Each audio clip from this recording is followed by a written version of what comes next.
जितना दिन शादी में रहनी उतना दिन का बकरी हमारे कुछ नहीं थे खैले।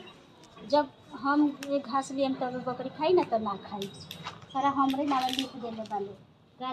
करता देखत नहीं हाँ देखत नहीं बकरिए खाती घास। जब दिन हम लिया घर में तो दिन हम बकरी नहीं के खैले हमारे घास। कहाँ रहनी को दिन से हम देखे तनी तो लोग हैं। अरे शादी में गरनी है,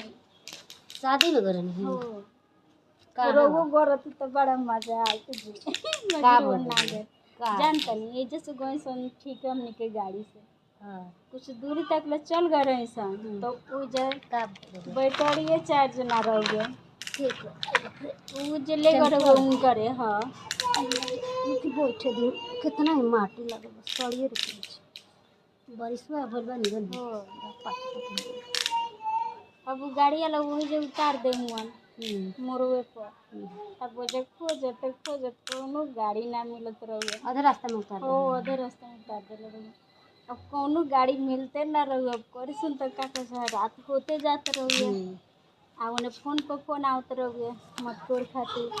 7 बज गए रहे खोजते खोजते। अब मैंने एक आदमी कि मैंने रिश्तेदारी में के भेटा गए तो वो कहूँ एक आदमी से कि रुकी लेकिन हम बुला देता नहीं तो वो पहले आवत ना रहे दूसरा के बुलाओ हाँ बुलात रही मैंने दूसर कोई के तो वो पहले ना आवत रहे। अच्छा तब वो कहीं के मार जल्दी आओ हमार सारिन है लो तब मैंने इतना तेजी में आओगे इतना तेजी में मैंने आओगे टेम्पो तब बैठ के हम निकल गए सन सब मटकोर में पहुँचे सन ना तब बात सोचत रही सन कि कहाँ से कहाँ वही सन। अच्छा सारिन के नाम पर तेजी में हो हाँ तो आते तब रउआ लोग के देखलो है कि लड़का फैके वाला बानी ना तो हमवे बन का भर गए बहुते मन हो गए रे जी हो गए वो बुझले हो जब कहीं न कि हमर साले हलो तो वो बुझले होई ना कि चलो भाई कहीं छोकरे हो ये छोकरी होई सन चल झाड़ झुड़ के आए रे का जरी जोर के मार लाल टी-शर्ट पहन रहे लाल गमछा ले ले रहे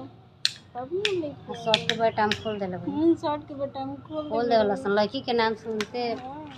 बुझाला कि जान प्राण देती है सन ये कुली तो बात बाजी तो जगह पहुंचे सन तो मैंने ले जा को जो उतारू हैं तब शादी निमना पता शादी नहीं हो गई। चलो ठीक है हम कोई कहाँ घर बनता बड़ा ये दुआरिये पर कुछ ना ले ले लड़का सब बात है तो बोलिए